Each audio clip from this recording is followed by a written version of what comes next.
हम ये दो साइंटिस्ट को देख रहे हैं।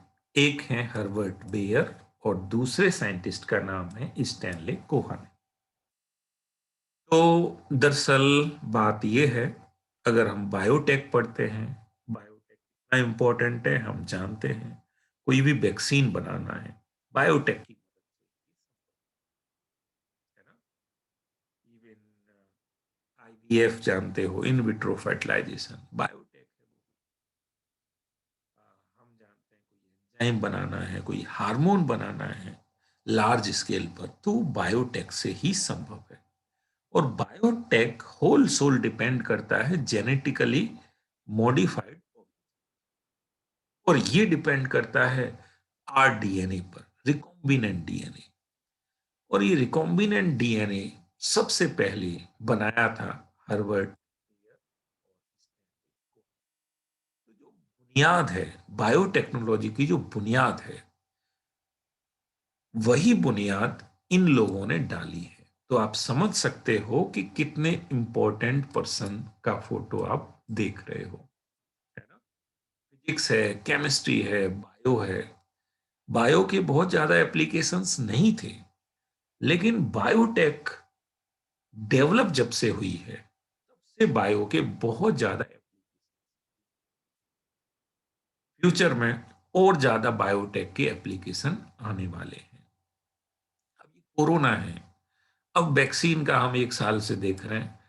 तो ये सब बायोटेक जितना ज्यादा एडवांस होगा उतना ही जल्दी वैक्सीन आएगा। तो फ्यूचर डिपेंड है हमारा बायो, फूड, है ना।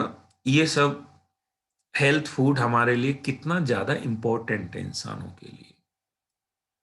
और ये सब फ्यूचर में बायोटेक के बिना संभव नहीं होगा। और बायोटेक की बुनियाद देखो ये दो साइंटिस्ट डाल रहे हैं।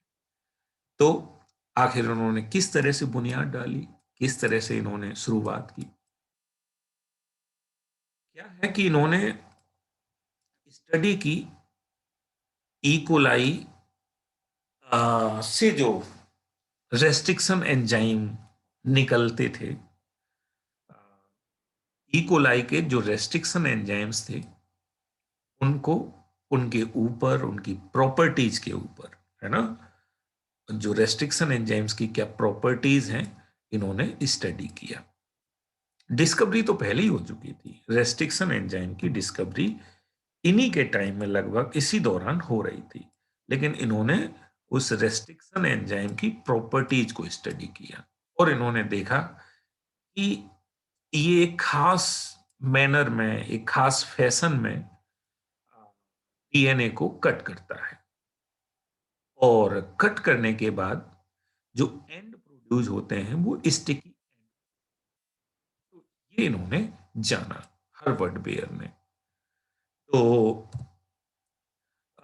ये जो इन्होंने काम किया, इससे ये फेमस हुए। और एक दूसरे साइंटिस्ट थे स्टैनले कोहन। फेमस होने के बाद हुआ क्या, इन दोनों की बातचीत हुई काफी, कन्वर्सेशन। तो इन्होंने फिर दोनों ने एक तरह से एक साथ वर्क किया। कोहन ने तब तक क्या कर चुके थे, कोहन कोहन बेसिकली बैक्टीरिया से एक बैक्टीरिया से पता चला प्लाज्मिड निकाला और दूसरे बैक्टीरिया में प्लाज्मिड डाला। कोहन ने ये मेथड डेवलप कर लिया था, कर चुके थे कि बैक्टीरिया से प्लाज्मिड को निकालना और बैक्टीरिया में प्लाज्मिड। तो फिर इनकी नॉलेज हो गई रेस्ट्रिक्शन एंजाइम के बारे में, और इनकी नॉलेज हो गई प्लाज्मिड को बैक्टीरिया से कैसे निकालें, तो इन दोनों की नॉलेज को ही इन्होंने यूज किया। और इन दोनों ने ही 1972 में फर्स्ट रिकॉम्बिनेंट डीएनए तैयार। तो वही फर्स्ट रिकॉम्बिनेंट डीएनए कैसे तैयार किया, वही देखते हैं। तो इन्होंने दरअसल ये साल्मोनेला टाइफीम्यूरियम बैक्टीरिया, इसका प्लाज्मा, और एक एंटीबायोटिक रेजिस्टेंस जीन लिया। इसका क्या सोर्स है ये नहीं पता हमें, एंटीबायोटिक रेजिस्टेंस जीन लिया। अब इनका टारगेट था कि इस एंटीबायोटिक रेजिस्टेंस जीन को हमें इस साल्मोनेला म्यूरियम के तो फिर इन्होंने रेस्ट्रिक्शन एंडोन्यूक्लिएज से इसको कट कर दिया।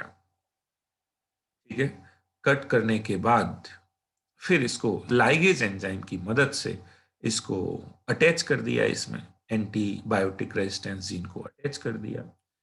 और अटैच करने के बाद फिर जो ये रिकॉम्बिनेंट डीएनए बन गया, रिकॉम्बिनेंट डीएनए जो बन गया उसको ई. सेल में डाल दिया गया, ई.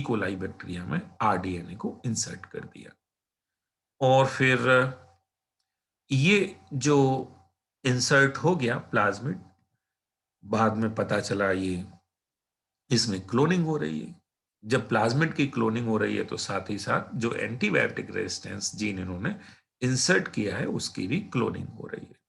अच्छा, आखिर देखा होगा मोस्टली ई. कोलाई पर ही एक्सपेरिमेंट होते हैं।